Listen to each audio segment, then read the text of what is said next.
Hi guys, welcome to our chemistry video, and today we're going to be talking about molecular geometry.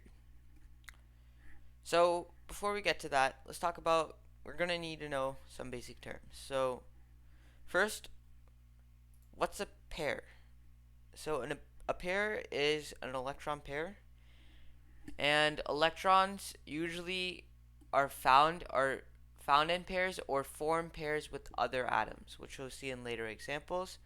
But when an electron forms a pair with another atom, it's usually in a single bond like this. So it creates a bond where and the atom over here and the atom over here, let me draw the circles, share these electrons. So technically both of these atoms have two electrons because they're sharing. Or over here where we have two electrons and the atoms form a double bond, and now both of these electrons have 4, and it goes onward for 3 where they can form a triple bond, and sometimes they can even form a quadruple bond, but that is very, very rare. So moving on, we also have bonding pairs. So keep in mind that in when atoms create bonds, not all of the bonds not all of the electron pairs are involved in the actual bonding. So that's where we get to non-bonding pairs. And bonding pairs and non-bonding pairs are the actual opposites of each other. So in bonding pairs, they're involved in bonding, and in non-bonding pairs, they're not involved in bonding. And electron domains, or just domains, are the total amount of non-bonding pairs and bonding pairs. So let's make an example. Say we have carbon over here. We have 1, 2, and 1, 2. The electrons are over here and over here. We have two electron pairs, one over here and one over here. As you can see, there are two domains, one domain over here and one domain over here. Let's move on to another configuration of the carbon atom. We have one electron here, one electron here, and two over here. This carbon atom has 3 domains now, because the electrons are in 3 different domains of the atom. And now let's talk about VSEPR theory, or valence shell electron pair repulsion theory. So this theory just states that electron pairs will be as distant as possible because they have negative charges, and since negative charges repel each other, they don't want to be close to each other. So negative charges are as far away as possible. Now let's move on to the actual molecular geometry, or the shapes that the molecules take. So now we have, I try to divide them into 2 categories. The top category consists of atoms that only bond. So over here, you can see that these atoms have bonding pairs. They're where all the pairs are included in bonding. Whereas over here we have non-bonding pairs. And you might be wondering, well, as you can see, there are both pairs are involved in bonding.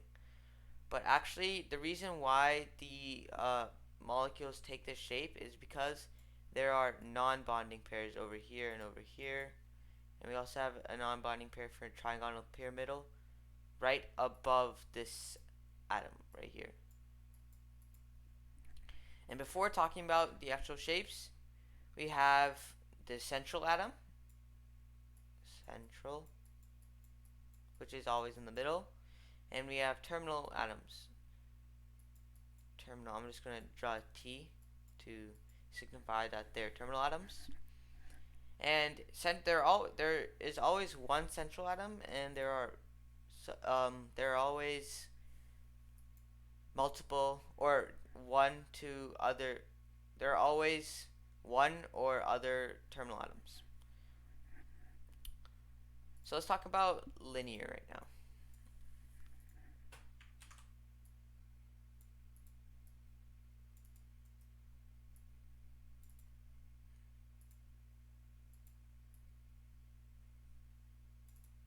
So nice and clean.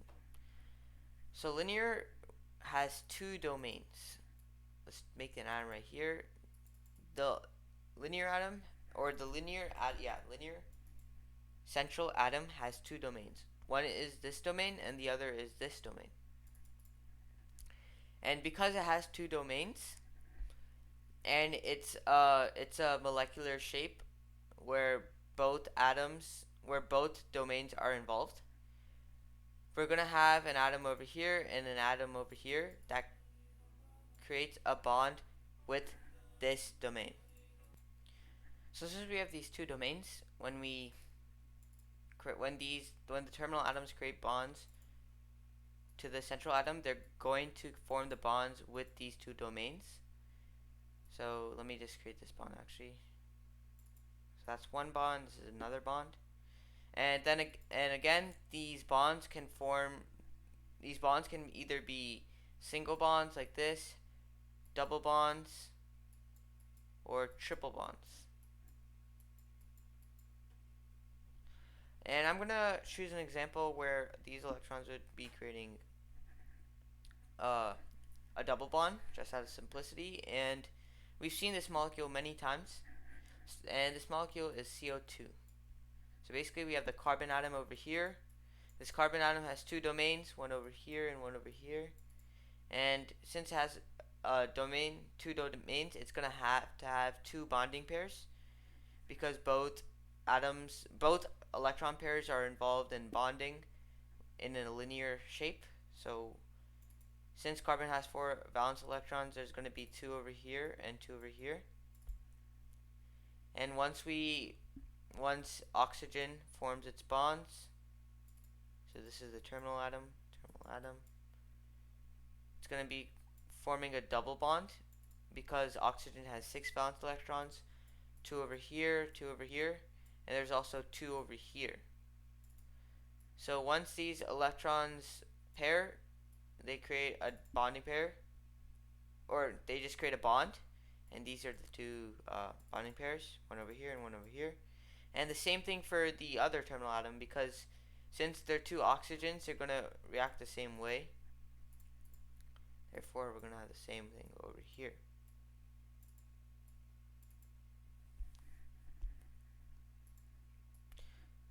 So this is a linear shape.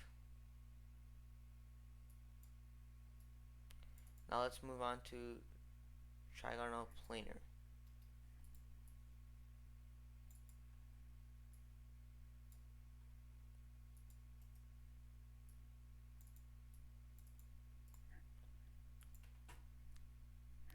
So in Trigonal Planar, now we have 3 electron domains, one over here, one over here, and one over here. And they all have bond angles. Oops, forgot to talk about bond angles, forgive me. But bond angles are basically angles of which angles that form between the two terminal atoms. So there's an angle between these two terminal atoms. And as we talked about, the shape of this atom is linear. Therefore, all linear shapes have a bond angle of 180 degrees because that's a flat line. Now over here, in Trigonal Planar, since all 3 domains are in the same plane, keep in mind that they don't always have to be in the same plane because atoms are 3D, and since they're 3 dimensions, they won't always have to be like flat. Or since they're 3 dimensions, the atoms can be in like different planes sometimes. So, or the electrons, I mean. So That's why it's called planar, and it's called planar and not just trigonal, because there is another electron shape where it forms another where there are three bonding domains. But in order to differentiate between the two, we use the terms planar and pyramidal, and we're going to be talking about pyramidal later. So now over here we have three domains. The bond angles between the two are 120, and we can understand that they're 120 because 360 divided by 3 is 120, equal to 120. So now there's three domains, and all three domains are included in bonding. So there's going to be a terminal atom over here, a terminal atom over here, and a terminal atom over here, and a bond, and a bond. So now let's move on to the tetrahedral shape.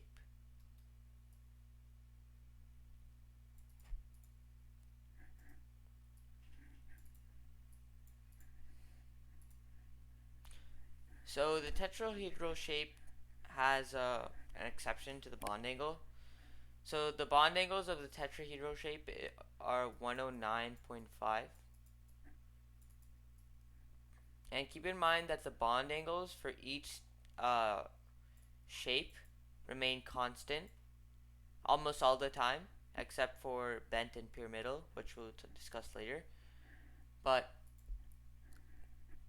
the bond angles for tetrahedral shape is 109.5, so the angles between these two atoms are 109.5, 109.5, 109.5, 109.5, and 109.5 for the between these two atoms. So now we have one terminal atom, second terminal atom, third and fourth. And since we're tetrahedral, it's going to have four domains. 1, 2, 3, 3, 4.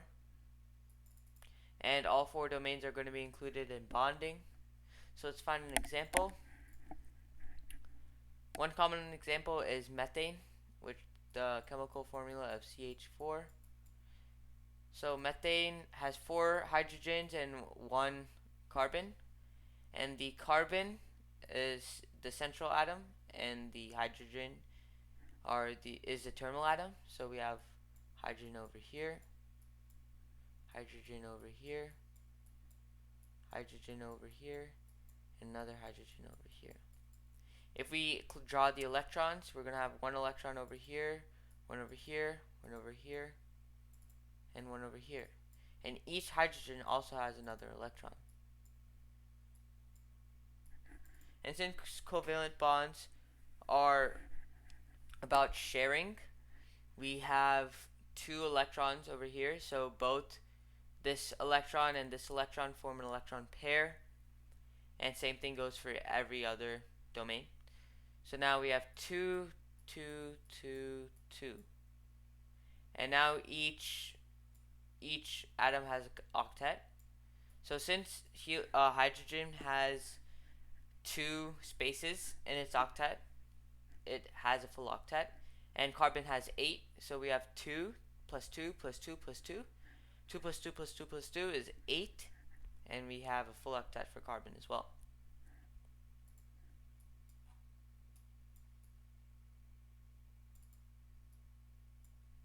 Now let's move on to the bent shape.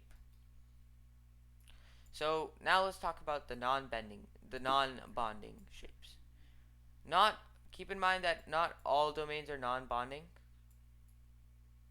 but not all domains in the bent shape are non-bonding, but get here.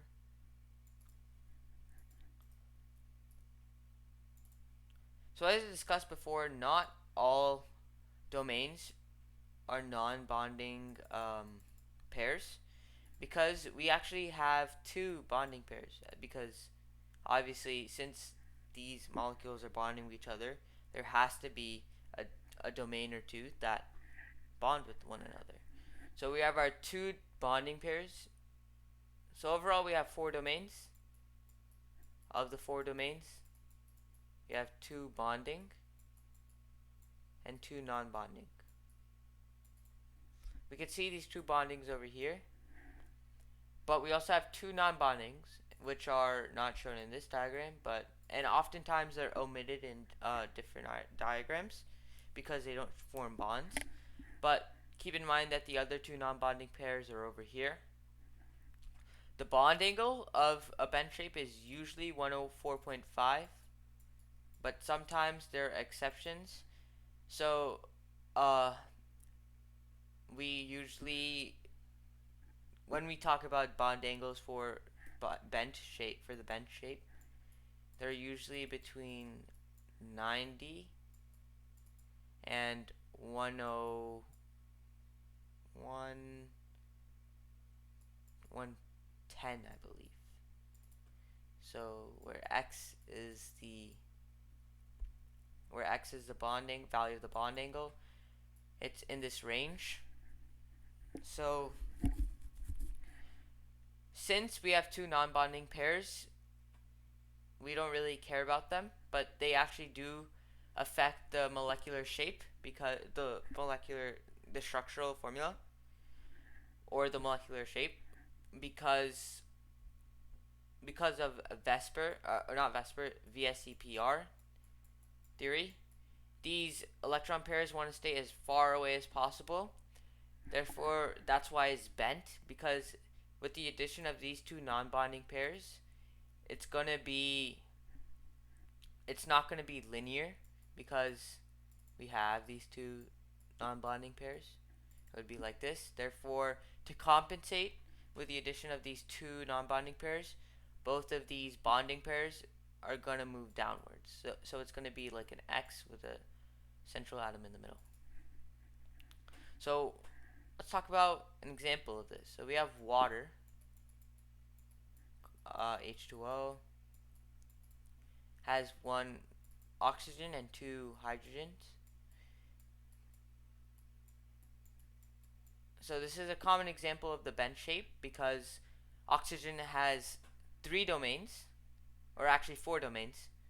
It has 2 non-bonding pairs, which accounts for 2 of those. And since we have 4 domains, 4 minus 2 is 2, which means we have to have 2 bonding pairs left. And we can see that because oxygen has 2 bonds with each of the oxygens. Has 2 bonds and 1 bond with each oxygen. So we have 1 bond. We have 1 electron over here and 1 electron over here. So as a total, we have 6 electrons, 6 valence electrons, and that's correct for oxygen. So now hydrogen has 1 electron, the other hydrogen has 1 electron. So now once we count up the summation of all of these valence electrons, we're going to have 1, 2, 3, 4, 5, 6, 7, 8. So this oxygen has 8 valence electrons because we're sharing electrons when we create covalent bonds. And this hydrogen has 2, and this also has 2. So now you can see that the bend shape is bent because of the addition of these 2 non-bonding pairs. So that's basically the big idea in these non-bonding pairs. Now let's move on to the Trigonal Pyramidal. Trigonal Pyramidal uses the same logic as the bent, in the sense that it has a non-bonding pair and a non-bonding pair. It has a bonding pair and a non-bonding pair. So over here,